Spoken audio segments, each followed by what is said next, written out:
Sempre eu falo para os irmãos, eu particularmente, pastor Ziel, eu sigo a interpretação futurista, não sigo a linha preterista, nem espiritualista e nem historicista. Eu sigo a linha futurista, que interpreta que o Apocalipse ele tem uma mensagem na primeira parte histórica, do 1 a 3, envolvendo as igrejas, do período ali presente de Roma, mas também fala de fatos futuros que irão acontecer. Então nós ficamos aí no ponto 8, falando sobre o subponto em relação à questão do pano de fundo histórico. O que seria, pastor Ziel, esse pano de fundo histórico?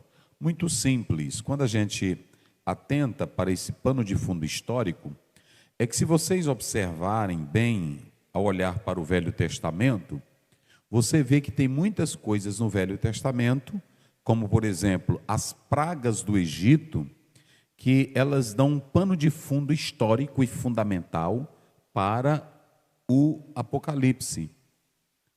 Isso por quê? Porque é crescente. Deus começa desde de Gênesis, mostrando que o pecado nunca fica impune. Nós temos o caso universal, naquela época ainda, o exemplo de Noé, do dilúvio, mas nós temos condenações locais, como o caso de Sodoma e Gomorra, entre outras cidades adjacentes. Então, essas pragas, o juízo sobre o povo dos dias de Noé, sobre Sodoma e Gomorra nos dias de Abraão e outras cidades, mostram que, na verdade, Deus nunca deixa o pecado impune. Todos que vivem na prática do pecado vão receber sérias consequências. Então você tem um pano de fundo que dá base para o livro do Apocalipse no que irá acontecer no futuro. Você tem os diversos profetas em cada época, tanto na época dos reis de Israel, como também na época dos reis de Judá. Nós temos exemplo de profetas que profetizaram para o povo de Deus, mas que eles brincaram, e veio a sentença como para a cidade de Jerusalém, que ela se tornou ímpia, ela se tornou pecadora. Então nós temos profecia como, por exemplo, de Joel, dos gafanhotos. Nós temos o profeta Zacarias, que é muito escatológico. Nós temos o profeta Ezequiel, que é bem enfático nas visões. E nós temos um mini apocalipse no Velho Testamento, que é o livro de Daniel. Se você pegar o livro de Daniel, ele é bem escatológico, porque Deus mostra em alguns capítulos, como no capítulo 2, capítulo 7, os reinos daquela época, e ele profetiza um reino futuro. Então, você tem um mini apocalipse no livro de Daniel. E tudo isso aqui é para mostrar o que Deus faz com uma sociedade ímpia, com uma sociedade pecadora, com uma sociedade que não quer Deus na sua direção. Essa sociedade, ela não vai ficar impune. E quando você vem para os 7 selos, como nós falamos aqui na nossa mensagem passada, aqui não é apenas eventos futuros, nada disso. Mas esses selos, eles mostram, na verdade, que Deus está no comando, que Deus está no controle e que no final de tudo Ele vai agir para galardoar os santos e punir os pecadores. É isso que a gente deve entender quando se voltar para os assuntos proféticos. Eu não tenho que estudar escatologia ou os assuntos futuros para mostrar que sou bom de Bíblia, que sou melhor do que alguém. Não, eu tenho que me deleitar nas profecias bíblicas, sabendo que Deus está no controle de todas as coisas e que aqueles que são salvos e santificam as suas vidas irão ser abençoados pelo Deus Todo-Poderoso. Então, é isso que esse pano de fundo, ele quer mostrar para nós. Queridos, Deus nunca tratou o pecado de modo leve. Quando Adão pecou, Gênesis 3, a Bíblia diz que Deus os expulsou do jardim. Gênesis 6, a Bíblia diz que quando a humanidade pecou, Deus também disse: eu vou destruir o homem que criei. Sodoma e Gomorra, capítulo 18 e 19. No 18, Abraão é avisado. No 19, vem a catástrofe para Sodoma e Gomorra. E aí você tem várias cidades pecaminosas. Quando você lê o livro de Isaías, também Jeremias, do capítulo 2 até o 25, são as sentenças contra as nações pecaminosas. E Daniel, ele fala dos reinos poderosos que caíram por causa dos seus pecados. Então, não existe uma sociedade ímpia, pecaminosa, que queira Deus fora de cena, que ela não há de ser punida pelo Deus Todo-Poderoso. E as que não foram punidas lá atrás, quando chegar o período da grande tribulação, pastor Aziel, qual o alvo e o propósito da grande tribulação? Primeiro, mostrar que Deus não tolera o pecado. Segundo, punir uma humanidade pecadora que não quis saber de Deus. E terceiro, relacionar profecias em relação a Israel para o bem do povo de Deus. É para isso que nós estudamos as profecias bíblicas. E quando você entende, Deus vai fazer justiça, vai punir os que não se arrependeram, vai punir uma sociedade pecaminosa e no final de tudo, ele vai reinar gloriosamente, como diz Apocalipse capítulo 21 e o capítulo 22. Coloca aí o capítulo 21 e o verso, capítulo 21 de Apocalipse, só para os irmãos terem ideia. E vi novo céu e uma nova terra, porque já o primeiro céu e a primeira terra passaram e o mar já não existe. Olha o capítulo 22, verso 1. Vamos lá. E mostrou-me o rio puro da água da vida, claro como cristal, que procedia do trono de Deus e do Cordeiro. Verso 4, só para os irmãos terem uma ideia, olha o que diz o verso 4. E verão o seu rosto e nas suas testas estará o seu nome. Coloca o verso 3 para os irmãos observarem. E ali nunca mais haverá maldição contra alguém, e nela estará o trono de Deus e do Cordeiro, e os seus servos o servirão. Então, coloca o capítulo 21, deixa eu ver o verso 3, 21, verso 3, só para os irmãos terem ideia. E vi uma grande voz do céu que dizia: eis aqui o tabernáculo de Deus que está com os homens, porque ele habitará, e eles serão o seu povo, e o mesmo Deus estará com eles, e será o seu Deus. Aí você tem: e vi descer do céu a nova Jerusalém. Tem aí. E vi descer do céu a nova Jerusalém, como noiva ataviada. Irmãos, vocês têm que ter muito cuidado com pessoas sensacionalistas e que também aparentam saber alguma coisa, quando na verdade não sabem nem o que dizem. Recentemente, eu vi uma pessoa dizendo o seguinte, é o 2, não é isso? 21, 2, eu falei 3, né? Mas é o 2. Veja bem, eu vi uma pessoa dizendo: vocês sabiam que Deus ninguém vai morar no céu, crente não vai morar no céu? Aí eu digo: meu Deus do céu, mas que falta de Bíblia é essa, rapaz? Que ninguém vai morar no céu. Olha, e vi descer, eu, João, vi a cidade, a nova Jerusalém, que de Deus descia do céu, preparada como uma esposa, adornada para o seu. Que cidade é essa que está descendo do céu? E o próprio João está dizendo: olha, preparada como uma esposa e adornada para o seu marido. Para onde é que vão os crentes? Tudinho que morre, salvo em Cristo. Vão para onde? Vão morar na casa de quem? Meus irmãos, é só falta de Bíblia. Eu vou mostrar para vocês. Olha, Lucas 23, 43. Jesus disse assim: hoje mesmo tu estarás comigo no paraíso. Coloca na tela, está aí, olha. E disse-lhes: em verdade te digo que hoje não tem esse mesmo. A gente é que aumenta, mas não tem. Enfatizar, mas não tem. Hoje mesmo não tem. O texto diz hoje mesmo. Hoje estarás comigo, não tem o mesmo, né? Em verdade te digo que hoje estarás comigo no paraíso, né? É que nem uma igreja que tinha uns irmãos que tudo eles diziam: vixe Maria. Aí o pastor, é uma idolatria tremenda nessa igreja, aí mandou anotar os crentes, tudinho que dizia vixe Maria. Aí pronto, aí o irmão trouxe: pastor, já anotei. Fui na casa dos crentes, tudo que eu dizia, vixe Maria. Deu quanto? 99. Aí o pastor: vixe Maria, de 100. Agora, deu 100 agora aí com o senhor. É assim. Então a gente às vezes também acrescenta, né? Até a gente diz para não falar, mas fala. Então, aqui, observem bem. Ou ele diz, em verdade te digo que hoje estarás comigo no... Gente, que paraíso é esse, gente? Onde é esse paraíso? É o céu de glória, gente. Vamos para 2 Coríntios capítulo 12, verso 3. 2 Coríntios 12, 3.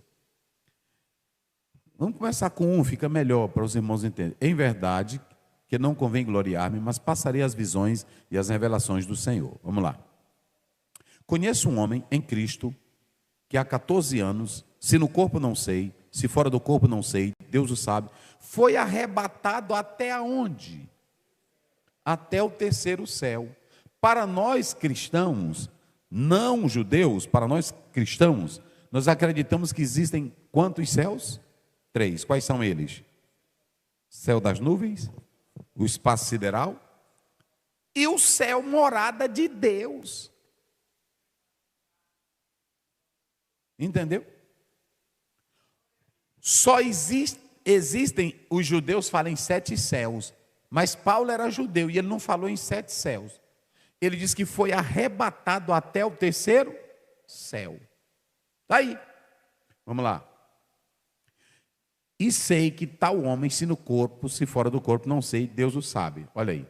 Olha agora. Foi arrebatado. Como é que ele chama céu agora? Meu Deus do céu. E lá eu ouvi palavras inefáveis que ao homem não é lícito. Então Paulo foi para onde, irmão? Filipenses 1, 22. Vamos lá. Anote isso, que tem gente na internet, irmão. Olha, mas se eu viver na carne e me der fruto da minha obra, não sei então o que devo escolher. Olha o 23. Vamos lá. Mas de ambos os lados estou em aperto, tendo o desejo de partir, e o quê?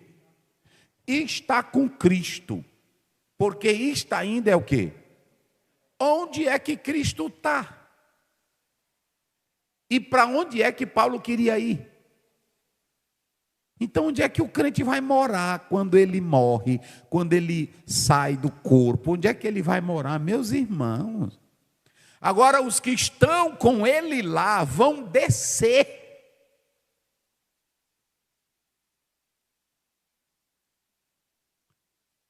Está vendo? Então é isso aqui que é a palavra de Deus. Isso aqui é que é a palavra de Deus. Então, só para os irmãos terem uma ideia, vamos lá para Lucas 16. Lucas 16. Pode passar. Morreu, passa. Aqui, olha. Muito bem, aqui tá bom. É o 16, não é isso? É o 16? Não, é o 22, vai. Coloca aí. Só para os irmãos terem uma ideia. 16, 22. Aí tu foi lá para o 22. Olha aí. E o quê? Morreu e foi levado pelos anjos para onde? E o que é o seio de Abraão, irmão? Meu pai do céu. E morreu o rico e foi para onde? E foi sepultado. Então, seio de Abraão é para falar dessa referência. Então, crente em Cristo, quando morre, ele vai para o céu de glória. E aí, 1 Tessalonicenses, coloca 1 Tessalonicenses 4. 1 Tessalonicenses 4, coloca aí do verso 12 em diante, verso 12. Muito bem, do 13, vai. Olha aqui, vou ler para os irmãos. 13, verso 13. Não quero, irmãos, que sejais ignorantes acerca dos que já dormem, para que não vos entristeçais como os demais que não têm esperança. Olha Paulo explicando, vamos lá. Porque se cremos que Jesus morreu e ressuscitou, assim também aos que em Jesus dormem, Deus os tornará o quê? E aonde é que está esses que morreram em Cristo? Estão no céu, meus irmãos. Pastor, para onde é que vão os irmãos que morrem em Cristo? Para onde foi Moisés? Para onde foi Elias?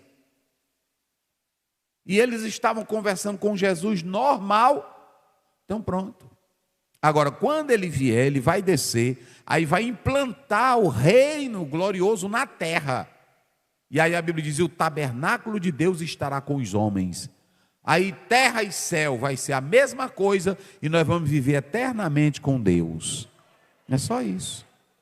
Aí tem pessoas que a gente tem que ler Bíblia, irmão, e não só ler, porque tem irmão que lê, mas não sabe interpretar. Aí chafuda o negócio. Então, vamos voltar lá. Primeiro nós temos esse pano de fundo, que Deus vai mostrar a sua justiça para os pecadores. Vamos colocar lá os apontamentos. Agora, ponto 9. O conteúdo profético de cada um deles está aqui, olha. O conteúdo profético de cada um deles. Nós temos que entender o seguinte, irmão. O teor espiritual escatológico que carregam, nós temos que analisar os selos, nós temos que analisar as taças e o que mais? E as trombetas. Vamos para não perder o raciocínio. Nós temos que analisar 3 conteúdos. De quem? Selos, as taças e as trombetas. Vamos lá, bem forte para memorizar. Pronto. Quando a Bíblia fala do livro selado, diz respeito ao juízo de Deus. Só que quando você pega do capítulo 6, você tem a abertura do primeiro selo. E o que é a abertura do primeiro selo? O livro selado fala do juízo, mas esses juízos, eles são progressivos. Quando se dá a abertura dos selos, você vê que o livro nunca é aberto, só os selos. E aí começa a ser desencadeada uma grande consequência de males sobre a terra. Depois de cada um, você vê, quando a abertura do 7º selo, aí vem o que agora? As trombetas. Depois das trombetas, as taças. Então, elas são intensificadas. Mas quando você olha para o primeiro selo, por que vem o primeiro cavaleiro branco? Eu não vou mexer com isso hoje. Na próxima quinta nós vamos tratar sobre isso. Mas aqui começa uma revelação progressiva dos males que hão de cair sobre a terra. Então, o julgamento começa aqui no capítulo 6. E todo o desenrolar dos 7 selos, quando eles vão acontecer, pastor Aziel? Nós que somos pré-tribulacionistas, acreditamos que toda a praga do capítulo 6, a começar pelos selos, e depois pelas trombetas, e depois pelas taças, só irão acontecer após o arrebatamento da igreja. Nós acreditamos assim. Eu particularmente acredito assim. Por quê, pastor? Porque nenhum desses conteúdos tem qualquer relação com os crentes salvos. Então não há por que a igreja ficar para as taças, ficar para as trombetas, ou ficar, porque taças e trombetas e selos revelam a ira de Deus. Aí, 1 Tessalonicenses 1, coloca na tela, 1:10, 1 Tessalonicenses 1:10, olha aí, o que a igreja espera? Nós não esperamos o sofrimento da grande tribulação de Mateus 24:41. Nós esperamos Jesus que há de se manifestar do céu, a quem ressuscitou dentre os mortos, a saber, Jesus o que, igreja? Que nos livra da ira. Então nós não vamos ficar para a ira. Mas aí alguém diz assim, mas a igreja pode estar na ira e participar e ser protegida por Deus, como foi Noé, como foi... Não, mas é uma questão diferente de hermenêutica. É uma questão de hermenêutica interpretativa que é diferente. Então, quem é pós-tribulacionista, acredita claramente que a igreja vai ficar para a grande tribulação, ela vai ser preservada na tribulação. E nós que somos nós acreditamos que a igreja vai ser tirada da tribulação. Pronto, é isso. Eu particularmente acredito assim. Agora, talvez, tem pessoas que não entendem de teologia, aí diz, isso é bobagem, essas besteiras. Não, é porque a Bíblia, ela é um encadeamento. Ela é um encadeamento. Existem ligações proféticas que você tem que pegar Daniel, que você tem que pegar os profetas. Por exemplo, eu tenho profecias em Salomão, em Davi, que não são para eles, mas que são para Jesus Cristo. Eu estou pregando pela manhã, no devocional, e aí eu mostrei a estrela de Jacó, não é para Jacó. Então tem profecia que parece que é para aquela pessoa que não é. E Jesus complicou os próprios fariseus, os escribas, quando ele disse sobre Davi, assenta-te o meu Senhor sobre a minha. Aí ele pergunta, de quem que ele estava falando? Então veja que isso aqui não é bobagem, que tem irmão que não entende.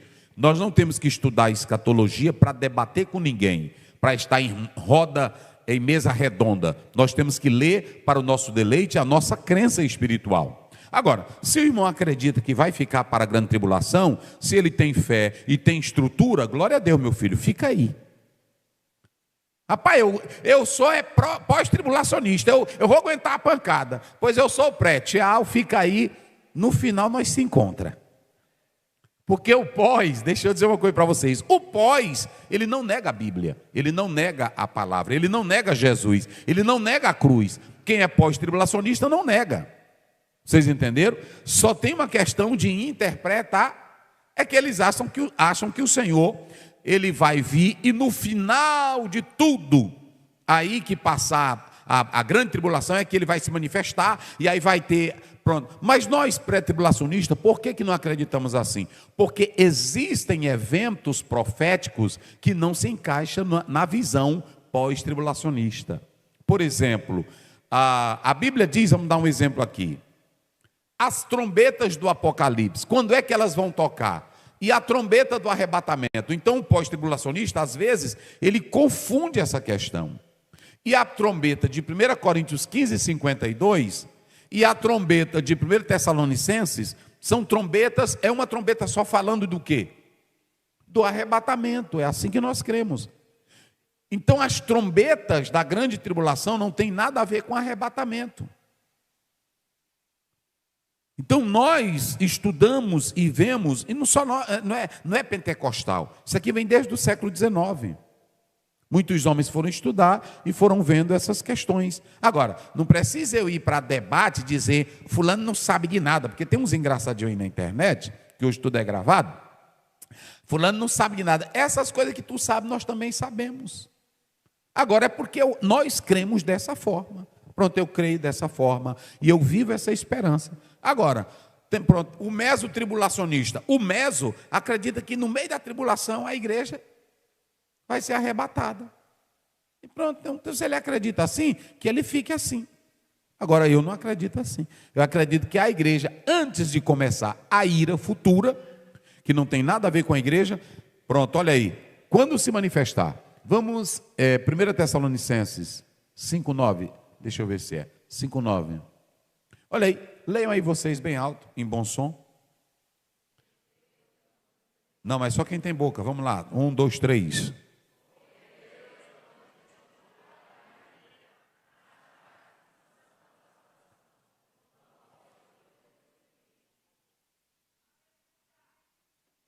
Aí, porque Deus não nos destinou para a ira, mas para a aquisição da salvação.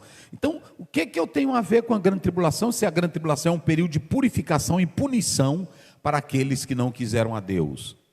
A grande tribulação, ela vai começar de modo aparente com uma paz falsa, mas logo após vai se intensificando as dores. Por quê? Porque a grande tribulação vai ser um período onde Deus vai punir o mundo que entrou em colapso, que não quis servir a Deus. É para isso que serve a grande tribulação.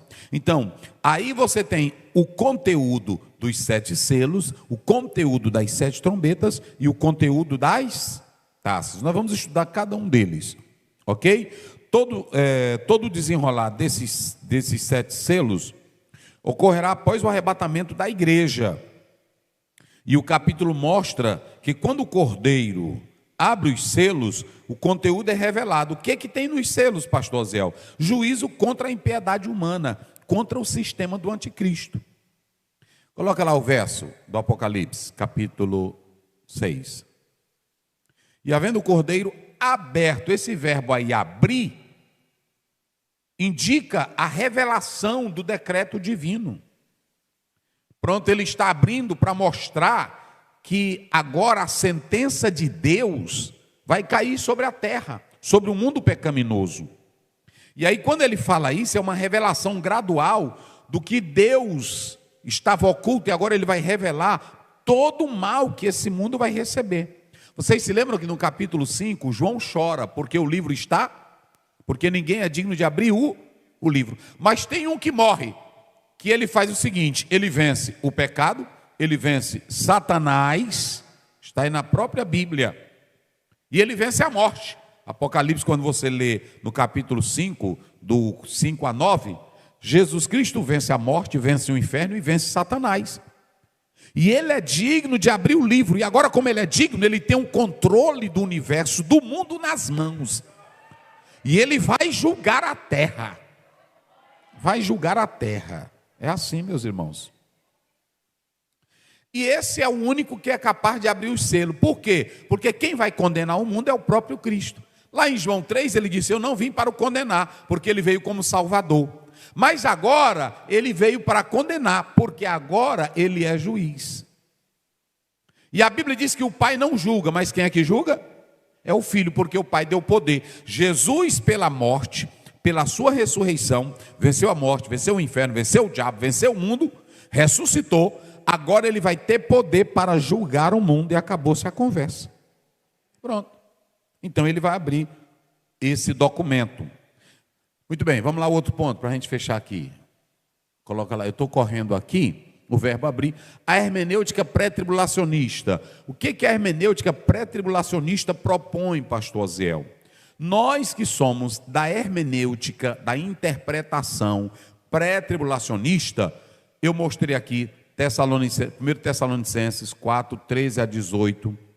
Nós mostramos aqui 1 Tessalonicenses 1, 10, 5, 9. Nós que somos da interpretação pré-tribulacionista, não amilenista, não meso, não pós, nós acreditamos, segundo a Bíblia e também Apocalipse 3, 10, memorize isso, Apocalipse 3, 10, 1 Tessalonicenses 4, 13 a 18, 1 Tessalonicenses 1, 10, 1 Tessalonicenses 5, verso 9, nós acreditamos que a igreja ela vai ser arrebatada antes do quê? Da grande tribulação. Da grande tribulação. E eu ainda tenho outro texto. Eu preguei aqui um dia falando da parábola do julgamento. Do trigo e do joio, também mostrando ali a questão da visão pré-tribulacionista. Ok? Então, quando você pega, esse é um argumento dos pré-tribulacionistas, quando você pega do capítulo 3, aliás, do capítulo 1 até o capítulo 3 de Apocalipse, até o 4, você na verdade vai tratando, aparece a palavra igreja. Do 4, do 5, você vê que João é chamado para ver o que vai acontecer no céu. Mas do capítulo 6 até o 19, não aparece mais a palavra igreja. Então nós acreditamos que nesse período da grande tribulação, o silêncio da igreja, nesse tempo de Apocalipse 4 a 18, é interpretado pela hermenêutica pré-tribulacionista, dispensacionalista, que na verdade a igreja vai estar no céu, e quando o Senhor vier, ela vai descer com ele, como já foi lido aqui nesta noite. Ok? Vamos lá, para a gente fechar, coloca o outro ponto, deixa eu ver qual é o outro ponto, porque na próxima eu quero começar sobre os cavaleiros. O juízo das 7 trombetas e das 7 taças. Nós já falamos o que vem nos 7 selos. Agora veja bem, o juízo das 7 trombetas e das 7 taças encontra-se, na verdade, contido nos 7 selos. O que vai acontecer é uma progressão, mas todo o juízo das 7 taças e das 7 trombetas estão inseridos aonde? Aonde? nos selos. O que vai acontecer é a progressão. Isso por quê? Observe que eu coloco aqui que os selos, eles funcionam como uma introdução abrangente dos juízos subsequentes que hão de acontecer. Os juízos, eles vão ser intensificados. Aí, por que, pastor Ziel? 7 trombetas, por que 7 taças? Em cada um desses elementos vão estar contido a ira de Deus contra um mundo que não quis saber dele, contra um mundo que desprezou a Deus, contra um mundo que se revoltou contra a palavra, contra um mundo que blasfemou de Deus, da Bíblia, que disseram: nós não queremos Deus aqui. Irmãos, assim está na Europa, nós não queremos Deus. Assim está acontecendo também nos Estados Unidos. E também já quer acontecer aqui no Brasil. Autoridades que não querem deixar evangelizar, cidade que não pode falar o nome de Jesus. Tanta coisa para os deputados irem trabalhar e criar. Eles estão criando lei para proibir a pessoa de levar a mensagem do amor, a mensagem da paz. Tem cidade aqui no Brasil que você não pode entregar folheto. Vocês sabiam? Pois já tem cidade aqui no Brasil que você não pode entregar folheto. Se você abordar uma pessoa e ela disser algo para você, ela pode levar você na cadeia. Olha, eu não estou pedindo esse folheto, ele está querendo me entregar, me forçando a receber. Vou dizer, aí o que acontece? Por que eles querem? Porque quando não se faz mais menção da palavra, não se faz menção de Deus, não se prega, a sociedade fica fria. Agora, eles lutam para proibir o evangelho, mas não lutam para proibir a ser vergonhice. Lutam para proibir a mensagem do amor, mas o que eles querem? Legalizar a droga, legalizar o aborto, legalizar cassino, jogatina, legalizar bebida. Eles legalizam tudo que não presta. Agora, na hora que é para falar mensagem da paz, mensagem do amor, mensagem da salvação, aí fica, vamos tirar crucifixos lá do Senado, do plenário, vamos tirar a Bíblia de hotel. Vou dizer para você, não está brincadeira não. Aí esses crentes que ainda ficam com o negócio, eu não preciso estar na igreja direto, eu não preciso estar orando. Se a gente que está buscando a Deus ainda está fraco, e tu com essa besteira tua? A gente que está orando, buscando a Deus, ainda a gente se sente fraco. Aí o irmão que nem ora, nem se consagra, não lê Bíblia, não vem para trabalho, como é que ele vai estar preparado para combater esse mundo infernal? Mas Paulo diz em Efésios 6,12: fortalecei-vos no Senhor, a partir do 10, e na força do seu poder, revesti-vos de toda a armadura de Deus, para que possais estar firmes, para resistir contra as ciladas. As ciladas do diabo estão aí, meus irmãos. Não é hora de crente estar brincando. Hoje os crentes estão brincando, irmão. O mundo, eu não sei mais como é que estão esses crentes não, irmão. Tudo que o mundo agora bota, os crentes estão elogiando. Eu não sei mais não, esses crentes, eu não sei mais de nada não. Pronto, Aí tem irmão, não pastor, não tem nada a ver não. Olha, você não vê crente se interessando em passar a noite de oração, em ler Bíblia, em se consagrar, não. Agora, na hora que o mundo bota um negócio, pronto, é crente velho. As quadrilhas estão chegando aí. Estou logo dizendo, tem até crente aqui de São Luís que gosta do boi. Gosta do boi. Músicos, crentes que gostam de boi. Gosta de boi. Irmão, eu não acredito, eu não estou aqui para julgar ninguém, mas eu não acredito nessas crenças que o evangelho entra e você continua do mesmo jeito. É cultura. É pintura, deixa eu dizer uma coisa para vocês aqui. E tem crente que anda com isso. E vocês sabiam, irmão, todas essas pessoas que andam atrás disso, a crençazinha lá embaixo. Porque quando o evangelho entra, irmão, de verdade, você tem nojo das coisas que o mundo oferece. Vocês sabiam dessa? Você cria um nojo. Eu estava com um irmão, aí ele disse para mim, ele disse, pastor Zé, eu tocava, mas uma vez eu fui forçado a tocar, porque eu estava sem dinheiro, a energia lá em casa atrasada, eu fui tocar. Mas quando eu estava tocando, pastor, eu senti uma tristeza tão grande, e eu ficava lá atrás, eu me escondia atrás de uma caixa, para ninguém me ver. Eu disse, Deus, se tu me livrar disso, nunca mais eu piso aqui. Para um crente, irmão, que diz que está na lambada, na forrosada, cachaça, mulherada, nudez, sem vergonha, espelho, está lá no meio. Eu vou dizer aqui com toda segurança, o evangelho nunca entrou em tu. Você pega a história desses homens, D.L. Moody, você pega a história desses homens como João Calvino, eles combatiam o pecado e a miséria. Hoje não estamos mais combatendo nada, não. Os crentes é todinho, pronto. Quando dá fé é crente em bilarina, é crente em jogo, é crente, é assim. A coisa está bagaceira, bagaceira. E aí Jesus diz, por se multiplicar, a iniquidade o quê? Tem muito crente já frio, velho, na igreja. Tem muito crente, velho, já frio na igreja, não tem mais ano para Deus, pronto. Desse jeito. Aí pronto, já deu 9 horas, mas eu vou encerrar aqui logo hoje. Passa, irmão, volta lá para mim encerrar aqui, porque no outro eu quero mostrar o cavalozão que vai vir. Cavalo branco. Pronto. Aí você já está aí nesse daí, no julgamento final, não é isso? Então você tem o conteúdo dessas taças que eu coloquei aqui para os irmãos, que na verdade é a ira de Deus. Irmão, Deus é tão, olha, Deus odeia tanto o pecado, Deus não odeia o pecador. Ele abomina o quê?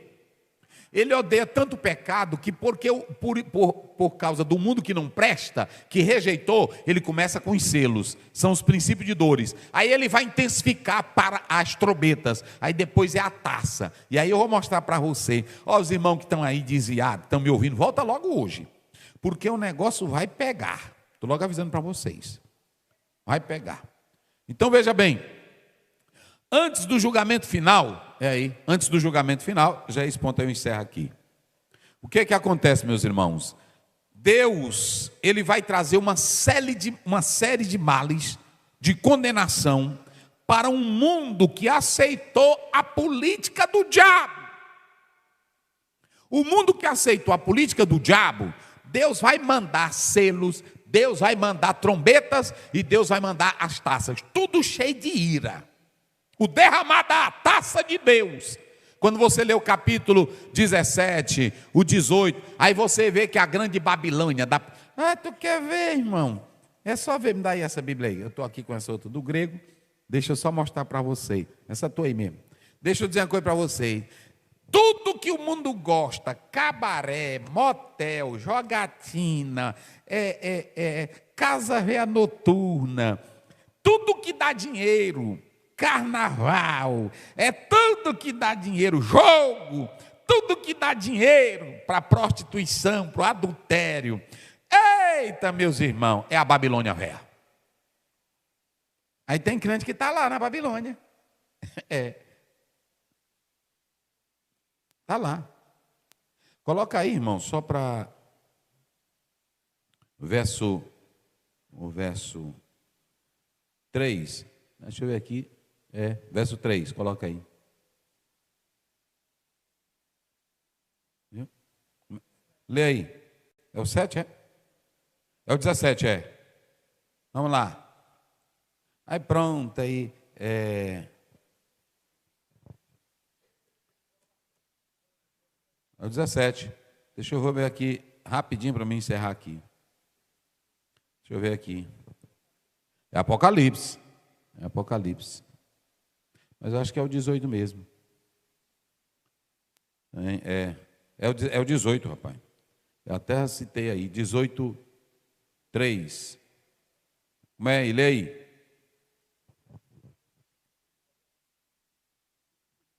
Está aqui.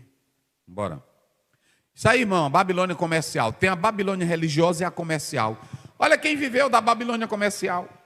Porque todas as nações beberam do vinho da ira da sua fornicação. E os reis da terra se fornicaram com ela. E os mercadores da terra se enriqueceram com a abundância de suas delícias. Isso. E ouvi outra voz do céu que dizia: sai dela, povo meu, para que não sejas participante dos seus pecados e para que não incorras nas suas pragas. Está vendo? Gostava da Babilônia, gosta da Babilônia. Aí Deus diz assim: sai dela, povo meu. Os crentes, irmão, estão gostando da Babilônia. Gosta de jogo, gosta de bebida. E tem irmão que agora é dizendo: pastor, mas está normal. Até pastor também. E quem foi que disse que pastor não vai para o inferno? Ei? Uma irmã disse para mim: pastor, mas está normal. Eu vi agora o pastor fulano de tal. E quem disse que pastor não vai para o inferno? Lá no céu não vai entrar tipo de pastor, nem presidente. Lá no céu, Paulo escreveu assim, 12 de Hebreus, 14, sem santificação. O que ele disse? Ninguém verá o Senhor. Não tem esse negócio, não. Tem muito pastor aí, irmão, que vai ficar por fogo do inferno. Tem deles que estão dirigindo igreja, dormindo com mulher. Tem deles que estão na frente do trabalho. Esses daí tudo vão para o inferno. E que gosta da Babilônia. Gosta da Babilônia. Ei, Babilônia velha. Gostaram do vinho dela. É assim, irmão. E aí está aí. Irmão, olha o verso 11. Eles ficaram chorando. Ô, Babilôniazinha, por que o Senhor te destruiu? Lê. E sobre ela choram e lamentam os mercadores da terra, porque ninguém mais compra as suas mercadorias. Vai. Mercadorias de ouro, de prata, de pedras preciosas, e de pérolas, e de linho, e de púrpura, e de seda, e de escarlata, e de toda madeira adorífera, e todo vaso de marfim, e todo vaso de madeira preciosíssima, de bronze, de ferro, de mármore. Vai. E canela, e perfume, e mirra, e incenso, e vinho, e azeite, e flor de farinha, e trigo, e gado, e ovelhas e cavalos, e carros, e corpos, e almas de homens. Vai.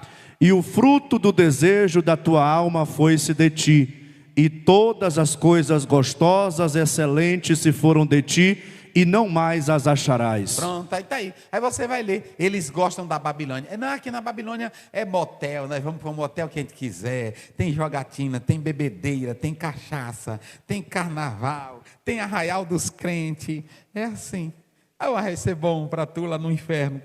Mas o Satanás para pular. Arraial. Irmão, crente tem a vida no altar de Deus, rapaz. Santo. É assim. Mas eu vou deixar para me falar dessa Babilônia só quando eu chegar lá. Aí pronto. Eu encerrei aí. Deixa eu ver, Daniel. Faltou? Não. Deixa eu ver os pontos para me encerrar. Porque no outro eu vou falar só dos cavalos. Cadê? Paralelo nas palavras de Jesus acerca dos princípios das dores. O princípio das dores, irmão, Mateus 24, 6 a 8, é o primeiro selo, que eu vou falar dele depois. Pronto. Primeiro selo, ocorre a abertura, aqui olha, primeiramente ocorre a abertura dos selos, e não do livro, como nós já falamos. E aí os selos, na verdade, aqui, reforçam as forças destrutivas. Os selos demonstram que Deus, pastor, e quem é que vai mandar toda essa desgraça para matar e para punir e para deixar no tormento? É o Deus eterno, porque quando ele arrancar a igreja da terra, ele vai mandar a tribulação, para dizer, quem manda na terra sou eu, quem está no controle sou eu, e depois de tudo ele vai fazer novos céus e nova terra. Que Deus abençoe a todos, em nome de Jesus. Pronto, quem já saiu da Babilônia, diga glória a Deus. Quem está na Babilônia?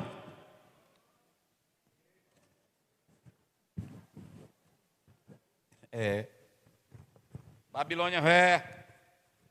Cada moça, rapaz aqui na igreja que está indo para a Babilônia. E eu sou profeta de Deus. Eu estou avisando, sai de lá, povo meu. Sai de lá, povo meu. Deus quer uma igreja santa, pura e que não se contamine com o pecado. Irmãos, por que o povo no dia de Roma odiava a igreja? Porque a igreja não participava de prática nenhuma do que era mundano. Por isso que eles tinham ódio da igreja. Porque a Bíblia diz que Jesus nos tirou do mundo. E quem ainda no mundo está, é dominado pela soberba do mundo. Então que Deus nos abençoe e que sejamos santos até Ele voltar. Eu ouvi o hino do Valdomiro. Já caiu, caiu a grande Babilônia. É assim. Glória a Deus. Queridos, nós queremos avisar que amanhã nosso círculo de oração, às 14 horas, será lá na sala 15, né? Os irmãos já estão trabalhando aí com cola, né? Vão passar o dia amanhã trabalhando, reformando os bancos e as cadeiras que ainda falta. Então, o círculo de oração será lá na sala